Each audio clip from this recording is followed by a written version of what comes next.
Welcome back to this episode of Home Built Workshop. Today, I'm gonna make some simple jigs to make some paracord bracelets with my daughter.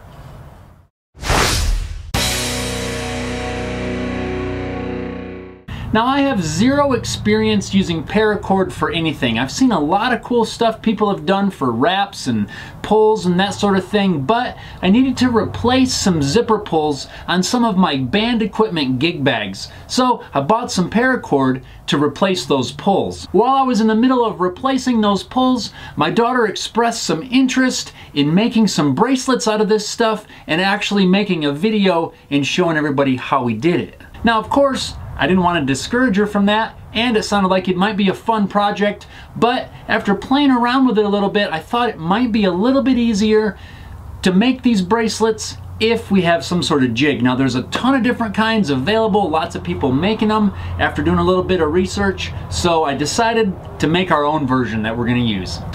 I'll start the build by ripping down some scraps of 3/4 inch plywood into 3.5 inch wide strips. Then I'll rip down some strips that'll be used to wrap out the plywood to cover up the edges.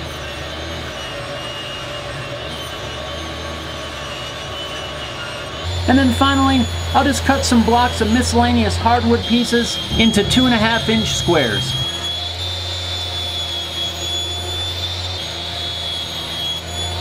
In order to make this jig adjustable, I'm going to use this leftover piece of T-track from my drill press router table. I'm just going to use a hacksaw and cut this piece in half. There's not really a specific measurement, but the piece is roughly 12 inches long.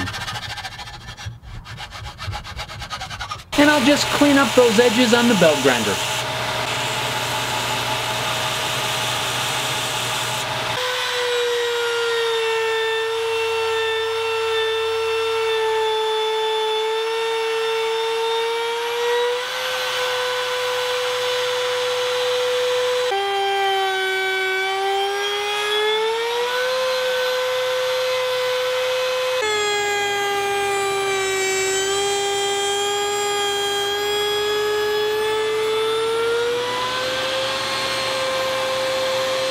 Now, using a chisel, I'll square up the edge of that slot so that the T-track fits nice and snug.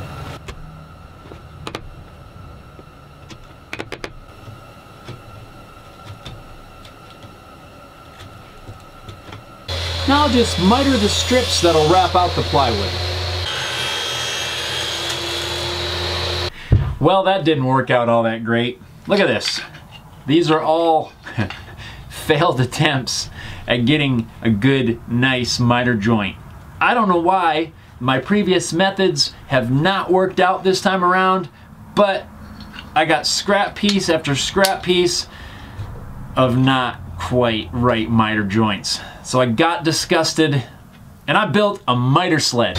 Man, this thing makes cutting 90-degree miters so much better. If you're interested in seeing the video where I put this sled together, there's a link down below in the description. Now I'll just glue those trim pieces in place. And just to hold it while the glue dries, I'll use a few pins. Next, I need to attach these little riser blocks that I've cut out of some pieces of oak. These are going to get fixed to the front, and the rear ones are going to be adjustable. You'll see how these are going to work as soon as everything starts to come together. The front riser blocks are just going to get glued into place.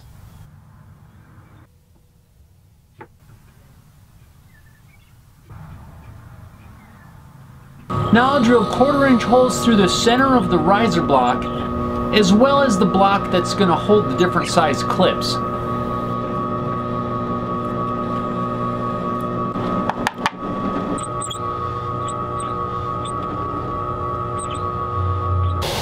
Now some quick sanding of the loose pieces that I just drilled.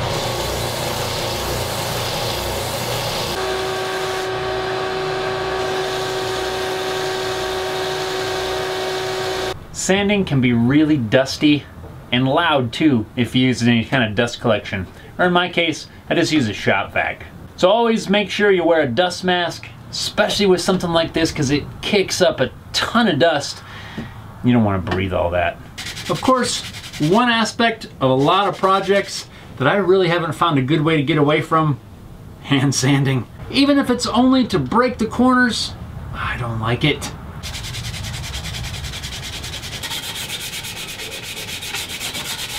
We're ready to move on to some of the hardware, but let me first explain how this is gonna work. So this piece here is fixed. One of these blocks is gonna sit on the top and it's gonna rotate, and there's gonna be different sizes of clips attached to that.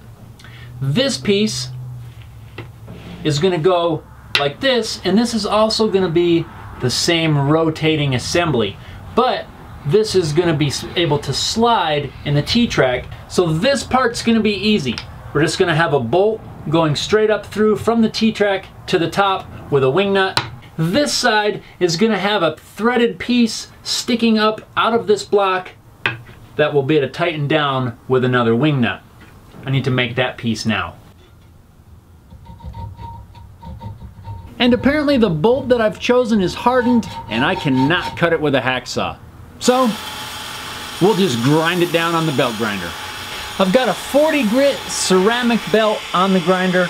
Let's see how this works. Now I'll just mix up some 5-minute epoxy. I'll smear a little bit on the bolt.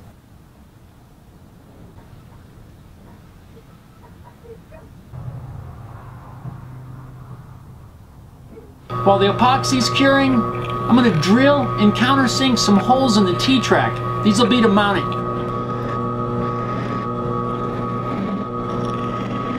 Next, I'll reinforce the fixed post by drilling and countersinking for a couple of wood screws. For the next step, I've printed off some ruler measurements on my inkjet printer, and I'm going to transfer those measurements to the top of the wood. This is just to give a quick visual to measure the size of the piece you're working on. If you've never tried transferring graphics using an inkjet printer, you should try it out. It's really pretty cool. This method involves taking a sheet of label stock, removing all the labels, and printing your image on that coated side of the paper. The ink doesn't dry because of the coating. Remember to print your image in reverse.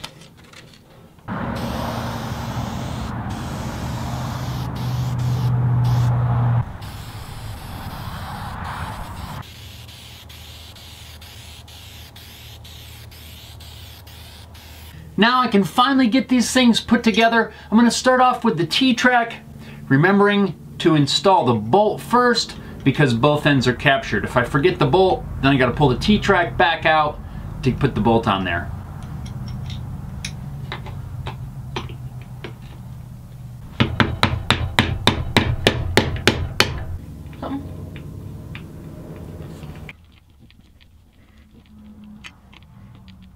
Next, I need to mount the different size buckles on all of these square pieces. I've set up my drill press to drill a pilot hole for the screw in the same spot on all the pieces.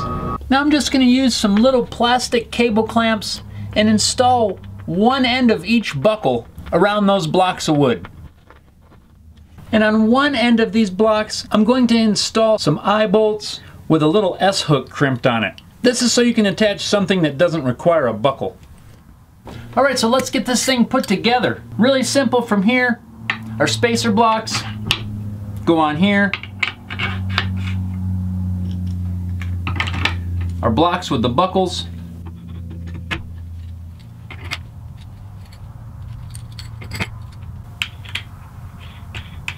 And we'll add the wing nuts.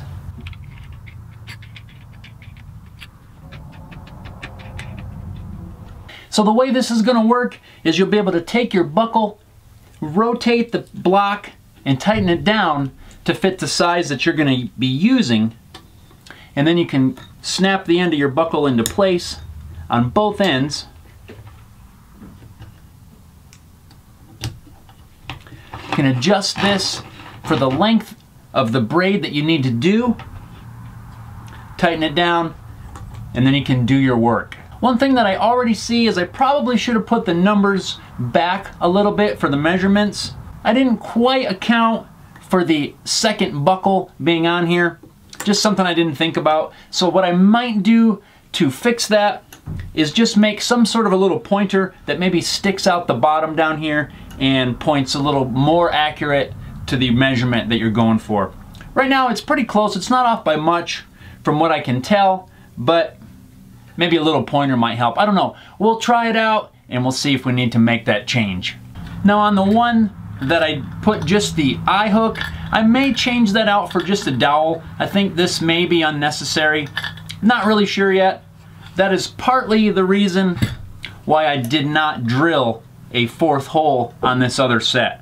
If the eye hook doesn't work, I'll probably just drill that and put a little short section of dowel in there that you can loop your piece around that you're working on. I don't know, we all gotta try it out. I've never used one of these before, so I really don't know what's necessary and what's not necessary. I really like the way they came out. I think it looks pretty cool. I like the look of the red T-track in there, and just mostly stuff that I had around the shop. So be on the lookout for the video where we're gonna be using these things. I'm not gonna demonstrate it right now. That is a project that I will be doing with my daughter soon. We're gonna be doing that. We'll practice a little bit with these, try them out. Now there's a ton of designs I found online. This is just kind of my interpretation of what we might need in a paracord jig. If you enjoyed the video, please go ahead and give it a thumbs up. I appreciate it. Also, don't forget to subscribe to my channel so you don't miss the episode where we're gonna be using these. You can check out some behind the scenes stuff of what's going on around the shop at my second channel called Inside Homebuilt Workshop. There's a link below in the description to that. Also links to my website, homebuiltworkshop.com. So head on over there, check it out if you're so inclined. So thanks a lot for watching, everybody. We'll see you next time. Now